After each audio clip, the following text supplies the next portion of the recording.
Em 2020, a Embrapa lançou uma tecnologia de análise enzimática de solo, a gente chama de BioAS. É uma bioanálise de solo, aí muita gente me pergunta como é que funciona essa bioanálise de solo, quais são os parâmetros que ela dá, enfim, tem muita dúvida ali por trás dela. Então senta aí que hoje a gente vai tentar entender como é que funciona essa BioAS, essa análise enzimática de solo e como é que ela pode trazer melhorias aí para a sua produção. Mas antes do vídeo, deixa o like, se inscreve no canal que me ajuda bastante a continuar produzindo esses conteúdos.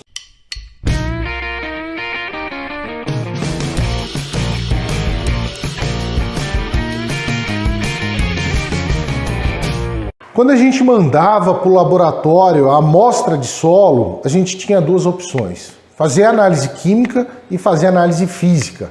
E a análise biológica ali ficava a ver navios, a gente não tinha parâmetros ali para fazer uma análise biológica. Claro, já existia análise enzimática, análise microbiológica do solo existe, mas a gente tem que mandar para um laboratório especializado. O que a tecnologia do BioAS veio trazer é popularizar a parte enzimática, essa análise enzimática. Então ela conseguiu com que os laboratórios de rotina que já fazem análise física e análise química fizessem essa análise enzimática, tá? Então agora, da mesma forma que a gente faz toda a safra análise química, quer dizer, em alguns casos, né, o pessoal faz, alguns casos ainda realmente, infelizmente, não fazem, a gente vai conseguir fazer análise enzimática. Tá bom, mas no que se baseia essa análise enzimática? O BioAS vai analisar duas enzimas que estão presentes no solo, tá? Essas duas enzimas, elas fazem parte do ciclo ali da matéria orgânica e elas são produzidas por plantas, micro-organismos, né? Até mesmo os animais ali que estão naquele solo produzem essas duas enzimas e por isso elas têm um potencial para ser usada como bioindicadora, né, da qualidade daquele solo. Quais são essas enzimas?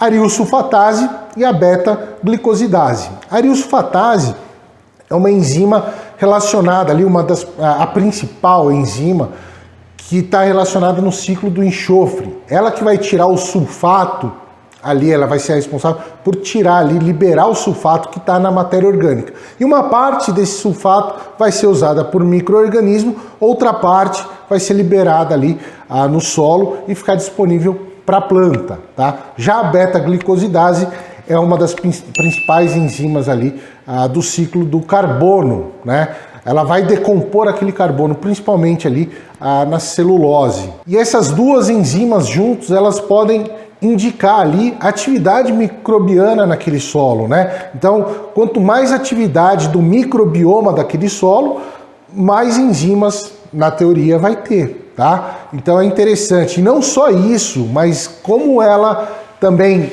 aqueles micro-organismos, aquelas plantas que vão se decompor, elas também vão liberar aquelas enzimas no solo.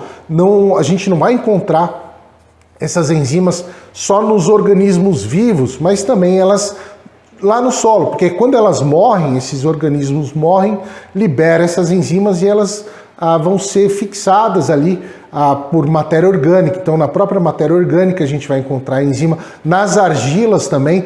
Então ela acaba, quando a gente analisa essas enzimas, a gente consegue acabar puxando uma memória daquele solo, pegar um pouco as gerações passadas daqueles micro-organismos, né? A quantidade de matéria orgânica, por exemplo.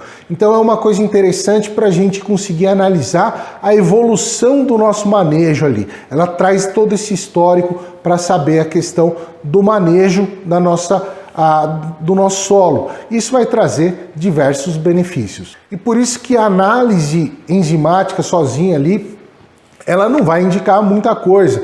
Para a gente conseguir entender essa análise enzimática, a gente vai usar um comparativo. Então a gente tem que ter um comparativo para saber se o nosso manejo está indo bem ou está indo mal. Tá bom, mas como é que a gente vai coletar para levar para análise lá para o laboratório?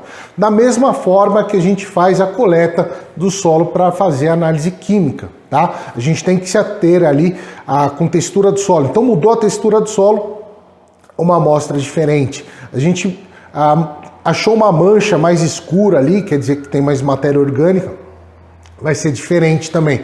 Se a gente pega, por exemplo, não posso comparar um solo de uma mata com um solo de uma braquiária ali, né? Então tem que ter essas questões, as mesmas coisas ali que a gente vai fazer para nossa análise química, tá? A única coisa que muda entre a análise química e a análise biológica na nossa coleta é a profundidade.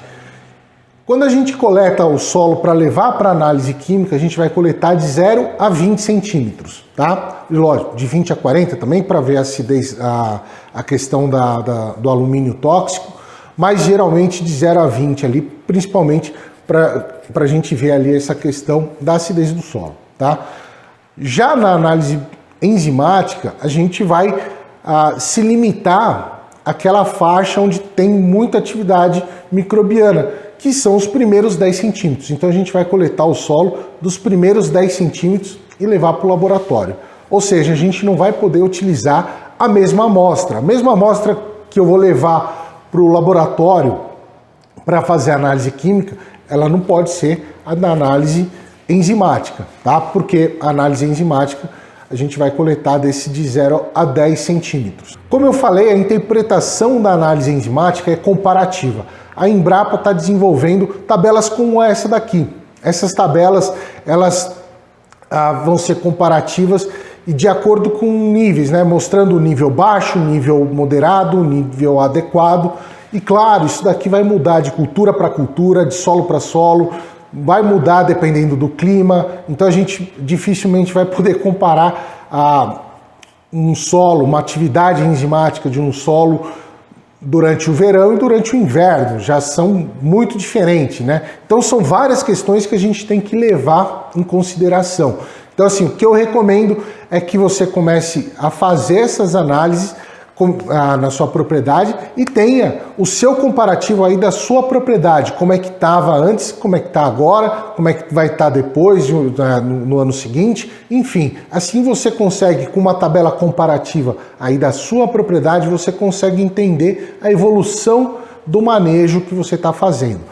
É importante a gente lembrar também aqui que essa análise enzimática ela não vai substituir a análise química nem a análise física, tá? É uma questão aqui, o solo é um sistema complexo com essas três partes, parte física, química e biológica, e a gente tem que olhar para todas elas, porque uma depende da outra. A gente pode bombardear ali, querer ter muito micro-organismo no nosso solo, só que se eu não tenho uma acidez correta, uma acidez adequada para o meu solo ali para desenvolver aqueles micro-organismos, se eu tenho alumínio tóxico, o meu microbioma também não vai se desenvolver. Então eu tenho que levar em consideração essas questões aqui, entender que eu tenho que fazer análise física, química e biológica, e não só olhar para a parte química e deixar a biológica, ou para a parte física e dane-se a biologia, ou para a química, só química e não olhar para mais nada ali, né? Então vamos olhar com carinho para essas três partes do solo, entender que o nosso solo é extremamente complexo, que a gente vai conseguir manejar ele muito bem e ter ótimos resultados aí na nossa lavoura. Beleza? Hoje eu vou ficando por aqui. Não esquece de se inscrever no canal e ativar o sininho para receber os próximos vídeos. Valeu!